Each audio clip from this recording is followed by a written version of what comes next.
tinha dito lá no laboratório que é spring do Vilício. Isto é bom para... pronto, para fazer sombra. Vês? Depois crescida. E temos esta, que é parecida, que é Strong Vilício 2. Se o Paulo Alves estivesse aqui, explicava. Olha! Olha o Paulo! Olá! Continuando a nossa reportagem no dia do ambiente, agora aqui já do Parque de São Lourenço de Assis, ou São Lourenço de... São Lourenço? Sim. É São Lourenço. Estamos com o Paulo Alves para continuar a nossa reportagem acerca do Dia do Ambiente, dedicado a todos os abrantinos e outras populações. Paulo, diz tu, vinha certo para o entrevistar. Porquê é que tens aí essa pinha aí toda ruída ou comida? Que foste tu que a comeste? Não fui eu. Este é o trabalho minucioso de um esquilo. Os esquilos roem todas as abazinhas da pinha e retiram o pinhão para comer. E depois fica com esta forma muito característica que nós encontramos pelo chão da floresta e sabemos que foi um esquilo. Então estás-me a dizer que aqui, neste Parque de São Lourenço, em Abrantes, há esquilos? Há esquilos, sim. Há uma pequena população de esquilos, sim. Muito bem. Não ocorriam há uns anos, ou seja, esta espécie, as pessoas ficam muito surpreendidas quando veem esquilos e acham até que é uma espécie que foi introduzida. Não, na verdade é uma espécie autóctone e o que aconteceu foi que foram ganhando território a partir do norte de Portugal, também com a expansão do pinheiro bravo, e que hoje em dia é encontrado bastante mais a sul do que era a sua distribuição anterior. Tenho visto algumas pessoas aqui a circularem, nomeadamente a ocorrerem ou a passear. Essas pessoas, se tiverem algum cuidado, conseguem observá-los com facilidade ou não? Ou o que é que tu lhe aconselharias para eles terem uma atitude ou para os ver ou para protegê-los? Bom, os esquilos são um pouco tímidos e, portanto, temos de falar um pouco mais baixo, temos de ter algum cuidado na nossa aproximação e, portanto, o que aconselharia era irem devagarinho e com certeza terão a sorte de observar um esquilo. Então podemos dizer que estes esquilos são muito idênticos ao da família daquelas lá em Oxford Street e Westminster em London, certo? Sim. São? Sim, é a mesma espécie. É a mesma espécie? É o esquilo vermelho. Nesse local em particular também foi introduzido o esquilo cinzento, que é uma espécie americana e que compete diretamente com o nosso esquilo, por alimento, por exemplo. E é maior também. Outras espécies que se podem encontrar aqui no nosso Parque de São Lourenço, para além dos esquilos, temos os pinheiros, que é uma árvore alta. Sim. Que dá caruma e sombra. Sim. Aqui neste parque encontramos uma diversidade bastante grande de flora, mas também de avifauna e, para além dos esquilos, há outros mamíferos que utilizam este parque, como raposas, por exemplo. Conselhos para pessoas que frequentem este parque no sentido de proteger a flora e a fauna. Tens alguma coisa a dizer ali para os abrantinos? Tenho. Bom, a utilização e o passeio aqui neste parque deverá ter os cuidados que devemos ter em qualquer sítio natural, que é não deitar lixo, ter cuidado com as fogueiras que fazemos, falarmos mais baixo para que não perturbar os animais. Se os queremos observar, teremos de ter esse cuidado de não sermos tão espalhafatosos para que possamos ver essas espécies. Então diz-me uma coisa, e fala-me da tua experiência acerca do gosto pela natureza e pela pintura. Diz-me, como é que nasceu contigo estas coisas? O que é que te leva a gostar tanto da natureza e a dedicar-se tanto ao gosto do... Bom, eu cresci no campo, o interesse pela natureza já vem de há muito tempo. Depois comecei a ter interesse pela pintura e pela ilustração. Depois, mais tarde, comecei a trabalhar como técnico de consultoria ambiental e é isso que faço hoje em dia, ou seja, para além de ilustrador, sou também técnico de consultor. Muito bem. Falámos aí de algum livro, estás com ideias de publicar algum livro ou já publicaste algum livro ainda? Sim, eu publiquei um livro, bem, na verdade era um concurso literário do Médio Tejo e acabei por ganhar o primeiro prémio na secção de não-ficção e esse livro foi publicado, é A Árvore Cantante. A Árvore Cantante. É verdade. Árvore Cantante. Tinha-te falado dele? Sim. E o que é que eu tinha dito dele? A Árvore Cantante. Porque as árvores, bem, é uma brincadeira de palavras, juntando os pássaros e as árvores e dar a ideia que as árvores cantam. As árvores também têm som. Tem. É num registro bonito e simbólico e emocional que falamos de as árvores cantam. A árvore cantante. Então, sendo assim, proponho que nós vamos então falar acerca aqui destes quadros, Sim. na continuação daquilo que estávamos a fazer lá Sim, em baixo. eu só queria referir uma coisa. Há bocado falámos de espécies exóticas e da competição do esquilo cinzento com o esquilo vermelho, não é? Temos esse problema aqui neste parque, que é com as tartarugas exóticas. Há uns anos era muito fácil qualquer pessoa adquirir uma tartaruga, não é? E enquanto é pequenina, não é? Dentro do aquáriozinho é tudo muito gira, as crianças adoram, não é? Mas a verdade é que se tornam bastante grandes e as pessoas acabam por não conseguir mantê-las em casa e o que fazem, vêm deixá-las aqui no lago. É. E o que acontece é que essas espécies, para além de exóticas, não é? Competem diretamente com as nossas espécies, com o cágado.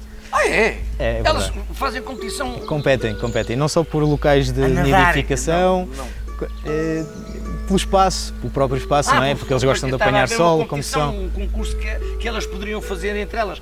Nós somos os cágados, nós somos as tartarugas. Não, mas não. É competição. É competição direta por alimento, por locais de nidificação, por locais para apanhar sol. Sim. Não é?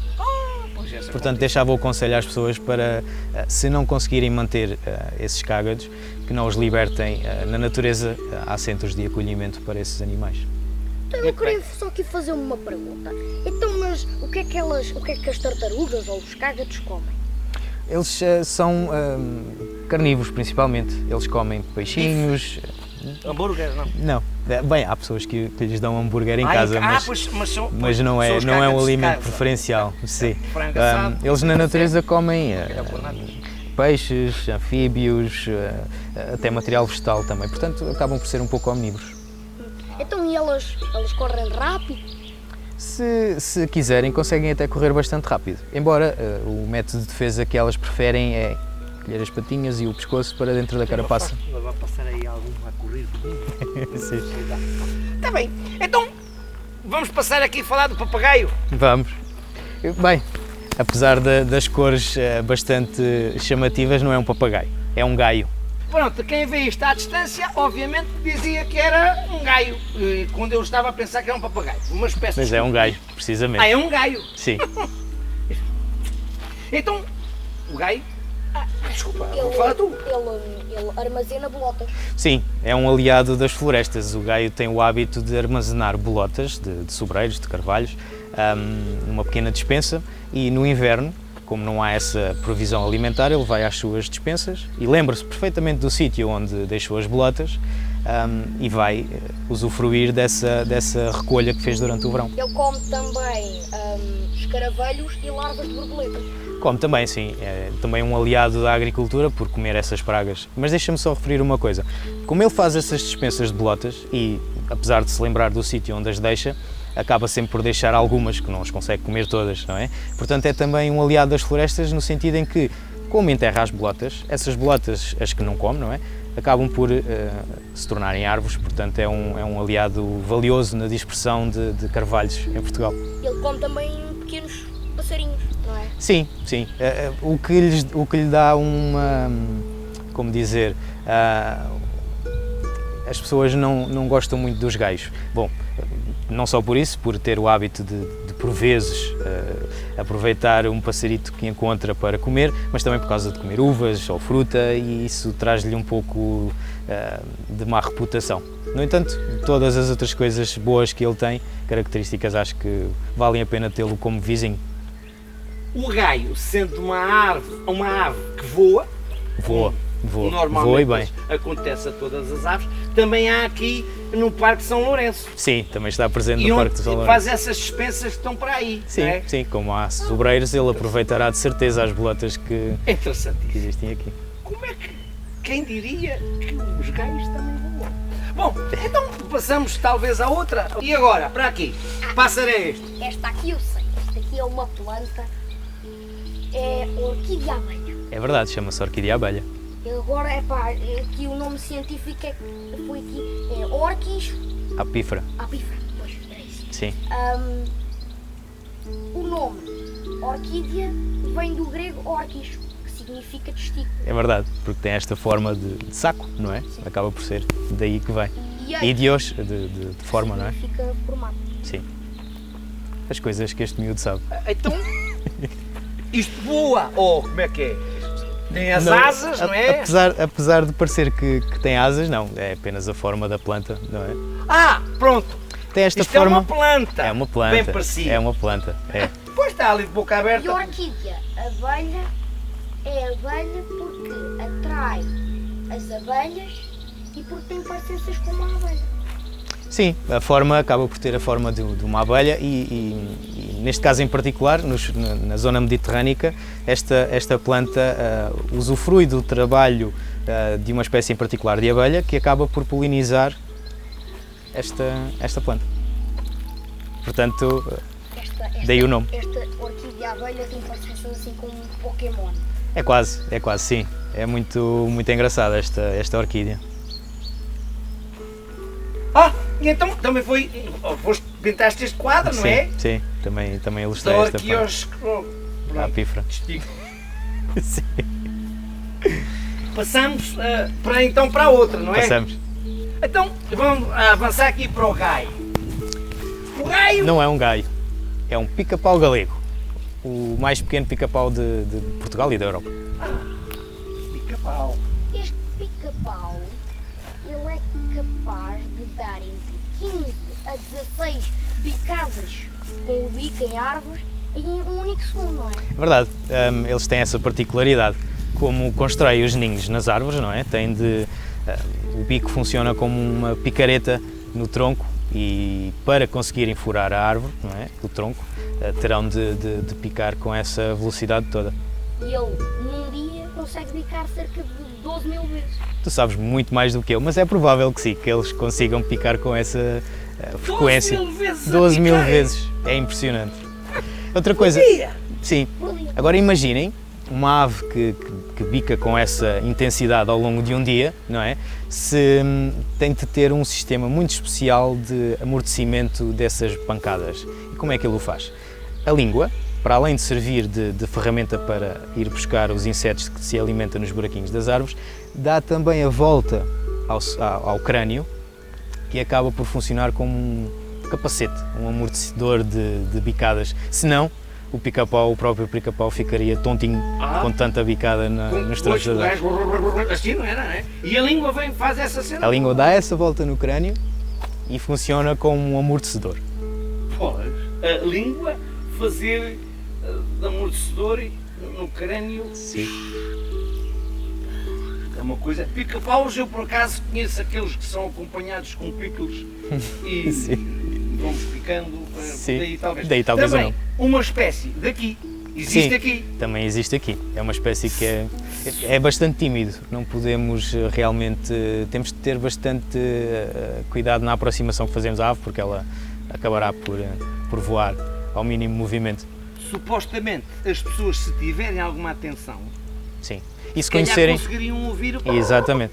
Poderão ouvir o som que eles fazem a bater no tronco da árvore, que é bastante característico, é um trrr, é fácil de decorar, e depois também o chamamento, que é muito fácil e característico desta ave, e se o conhecerem, poderão detectá-lo com facilidade. Os senhores que vierem passear aqui para São Lourenço, em vez de ir ouvir os da White Snake com os fones, parem um bocadinho para ouvir os pica-paus. Sim, não há sinfonia melhor que a da natureza. Não há sinfonia melhor que a natureza. É o Paulo Alves que diz, até disse no livro Árvore Cantante. Portanto, então aí já disseste tudo o que disseste ao senhor acerca do pássaro. já disse aquilo que sei. Muito bem. Magnífico. Há outra característica, pintura. sim, também foi eu que ilustrei. Outra característica interessante dos pica-paus é que, pronto, têm patas adaptadas Tem patas. a subir os troncos. No entanto, estas penas da cauda das espécies de pica-pau são duríssimas e ajudam-nos como uma catapulta, não é? E com as patinhas e com as penas conseguem subir os troncos verticais das árvores. Um pássaro com asas, com penas, com patinhas, que dá 12 mil picadas por dia E tem um capacete. e tem um capacete feito da língua. Quem não diria? Uma coisa Os desta. pica-paus são extraordinários. Extraordinário. É verdade. Então propunha que nós passássemos aí para o Pintacilgo. Não, Ou é um tentilhão. Novamente um macho, é um macho de tentilhão a cantar. Cantam muito bem. assim, de momento não dá para ouvir. Mas e o que é que já alimenta este tento? Este tentilhão é granívoro, portanto, ao longo do ano come sementes. No entanto, também é uma ave que usufrui das populações de insetos, não é? E durante a primavera também alimenta as crias com esses mesmos insetos. Ele na primavera tem esta plumagem. Sim, é bem mais chamativa a plumagem desta espécie na primavera. No inverno fica mais castanha. Fica mais desmaiada, a plumagem sim fica mais acastanhada. E que também é diferente, portanto, a plumagem entre macho e fêmea é diferente, há dimorfismo sexual. Disseste Dimorfismo sexual, portanto, sexual. os machos são mais coloridos que as fêmeas. E também há aqui em São Lourenço, certo? Sim, é uma ave bastante comum aqui no jardim. E come insetos e pelotas? Não é bolota. Não, E sementinhas. e sementinhas. Sim. O tentilhão. Tentilhão, sim. Tentilhão. Em certos locais até são bastante permissivos quanto à nossa presença e acabam por se aproximar bastante e até pousarem na mão. Sim. São mais amigos das pessoas. Sim, Assim. se formos amigos deles. Aliás, qualquer espécie animal será nossa amiga se nós formos amigos delas. Muito bem. A reprodução deles também é anual? Sim, principalmente durante esta altura do ano, sim. A música que eles nos fazem vibrar É bastante sonoro. É bastante sonoro. É bastante sonoro, repetitiva, mas acaba por ter a sua beleza. Após esta lição de natureza que nós tivemos, tenho que agradecer e enaltecer o trabalho que o Paulo Alves tem feito em honra da natureza, do ambiente. Por isso mesmo os vídeos estão a ser feitos hoje, neste dia, que é o Dia do Ambiente. Paulo, muito obrigado. Ora, eu é que agradeço o convite. Obviamente foi muito interessante. Espero que todas as pessoas da zona e não só deem mais algum valor pelo sítio onde andam em prol de um ambiente muito melhor. Com a colaboração e com os conselhos que o Paulo Alves Sim, e a dedicação que ele tem dedicado. Diz-lhe. A verdade é que a natureza está ao nosso dispor, não é? Nós podemos usufruir dela de uma forma criteriosa, não é? Não podemos simplesmente chegar e usurpar tudo a nosso belo prazer. Podemos usufruir sim do canto das aves, da beleza de uma floresta, mas há que deixar o mínimo de pegada para que as coisas corram da melhor forma. E este Dia do Ambiente serve precisamente para lembrar isso, esta mensagem. Muito obrigado. Vejam a dedicação do homem, até pinta quadros e escreve livros. Precisamos muito destes. Então pronto, muito obrigado. Faço-te o convite. Vamos continuar a explorar a floresta que Vamos. Aqui por estes campos, por esta flora e esta fauna, e traz aí as coisas, e por isto é os maninhos turísticos, e este é o...